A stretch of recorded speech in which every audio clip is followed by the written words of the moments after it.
பாக்கியா வந்து இனியாவோட கல்யாணத்தில் விருப்பமே இல்லாமல் தான் இருந்துட்டு இருக்கிறாங்க. அப்போ பாட்டியும் கோபியும் சொல்கிறாங்க, எங்கள் பொண்ணுக்கு ஒரு நல்ல வாழ்க்கை கிடச்சிருக்குது, அது வந்து நீ வந்து இந்த மாதிரிக்கு தடுத்து நிறுத்திடாத, நீ கொஞ்சம் சந்தோஷமாக இருந்தால் தான் எல்லாருமே ஹாப்பியாக இருப்பாங்க, அது மட்டும் இல்லாமல் நீ இருக்கிறத பொறுத்து தான் இனியாவும் சந்தோஷப்படுவா அப்படின்னு சொல்லவும், அடுத்து பார்த்தோம்னா இனியாவுக்கு அலங்காரம்லாம் பண்ணி அவங்க ஸ்டேஜுக்கு ரிசப்ஷனுக்காக அழைச்சிட்டு வந்துருந்தாங்க.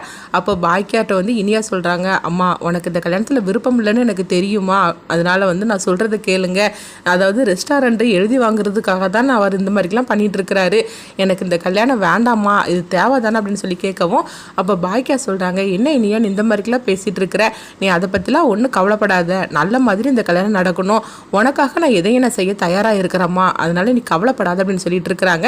ஆனாலும் இன்னொரு பக்கம் பார்த்தோம்னா இனியாவோட மனசில் வந்து ஆகாஷ் தான் இருக்கிறாங்க. அதனால ஆகாஷ் நினச்சிட்டு கூட அவங்க இந்த கல்யாணத்தை பாக்கியா வச்சு தடுத்து நிறுத்திடலாமோ அப்படின்னு சொல்லிக்கிட்டு கூட அவங்க யோசனை பண்ணிட்டு இருக்கிறாங்க. அடுத்து பார்த்தோம்னா சுதாகர் வந்து இந்த ரெஸ்டாரண்ட்டை பற்றி அவங்க பேசிகிட்டு இருக்கிறாங்க. நீங்கள் வந்து அதாவது எங்கள் பேருக்கு எழுதி கொடுத்துருங்க அப்படின்னு சொல்லிக்கிட்டு அவங்க ரிசப்ஷன் அன்னைக்கு அவங்க பேசிகிட்டு இருக்கவும், அப்போ எல்லாருமே சொல்கிறாங்க, எங்களுக்கு எந்த பிரச்சனையும் கிடையாது, அம்மா எழுதி கொடுத்துருவாங்க அப்படிங்கவும், அப்போ பாக்கியா வந்து ஒரு முடிவு எடுக்கிறாங்க, நான் எழுதி கொடுக்க தயாராக தான் இருக்கிறேன், ஆனால் என் பொண்ணோட பேருக்கு தான் நான் எழுதி கொடுப்பேன் அப்படிங்கவும், இது கிட்டதுமே சுதாகர் வந்து அதிர்ச்சி அடைகிறாங்க.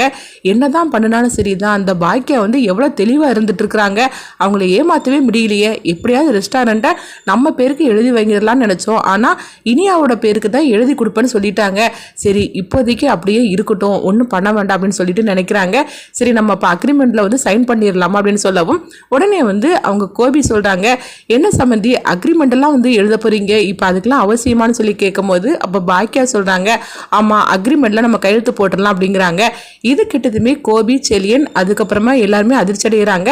அப்போ வந்து பாக்கியா சொல்லியிருந்தாங்க, இல்லை அக்ரிமெண்ட் போடுறதுனால எந்தவித பிரச்சனையும் வரக்கூடாது, ஏன்னா நாளைக்கு இனியாவுக்கும் இவங்க பையனுக்கும் கல்யாணம் முடிஞ்சிடும், அதுக்கப்புறமா நம்ம எல்லாருமே சொந்த பந்தங்களாக ஆயிடுவோம், அதுக்கப்புறம் இருந்துக்கிட்டு எந்த பிரச்சனையும் வந்துடக்கூடாது, இதனால இனியாவோட வாழ்க்கையில் எந்தவித கவலையும் வந்துடக்கூடாது, அதுக்காக தான் நான் அக்ரிமெண்ட் வந்து ரெடி பண்ண சொல்கிறேன் அப்படிங்கவும், இது கிட்டதுமே சுதாகர் சொல்கிறாங்க, அதெல்லாம் ஒன்றில் சம்பந்தி அக்ரிமெண்ட்டை 10 நிமிஷத்தில் ரெடி பண்ணிடலாம் அப்படின்னு சொல்லிட்டு அக்ரிமெண்ட்டை அவங்க ரெடி பண்ணியிருந்தாங்க. அடுத்து பார்த்தோம்னா பாக்கியா வந்து அதில் கையெழுத்து போட்டுறதுக்காக வரும்போது அடுத்து என்ன நடக்க போகுதுன்னு சொல்லிக்கிட்டு நம்ம பார்க்கலாம்.